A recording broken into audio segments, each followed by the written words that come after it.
రాష్ట్రంలో కోడి పందాలను ఆపాలన్న విజ్ఞప్తిని సుప్రీంకోర్టు తోసిపుచ్చింది. పందాలు ఆపే విధంగా ఉత్తర్వులు ఇచ్చేందుకు నిరాకరించింది. హైకోర్టు స్టే ఇచ్చినప్పటికీ కోడి పందాల నిర్వహణకు సిద్ధపడ్డారని జాతీయ జంతు సంరక్షణ విభాగం కోర్టుకు తెలిపింది. కోడి పందాలు ఎట్టి పరిస్థితుల్లో నిర్వహించకుండా కలెక్టర్లు, ఎస్పీలు, సీఎస్, డీజీపీలకు స్పష్టమైన ఆదేశాలు ఇవ్వాలని కోరింది. కోడి పందాలపై ప్రధాన న్యాయమూర్తి ధర్మాసనం ఎదుట జాతీయ జంతు సంరక్షణ విభాగం వాదనలు వినిపించింది. గత వారం 6వ తారీఖున రాష్ట్ర హైకోర్టు కోడి పందాల మీద ఇచ్చిన తీర్పుని సుప్రీంకోర్టు డైరెక్షన్ స్టే చేయడం జరిగింది.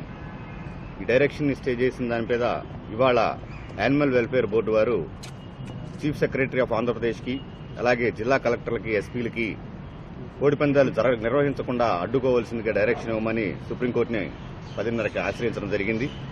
అయితే సుప్రీంకోర్టు మేము ఇచ్చిన డైరెక్షన్ చాలా క్లియర్గా ఉంది, మా ఆర్డర్లో ఎటువంటి మార్పు ఉండదు, కాబట్టి మీ యొక్క అభ్యర్థనని, మీ ఐఏని తిరస్కరిస్తున్నామని చెప్పి సుప్రీంకోర్టు ఈ రోజున ఆర్డర్ పాస్ చేయడం జరిగింది.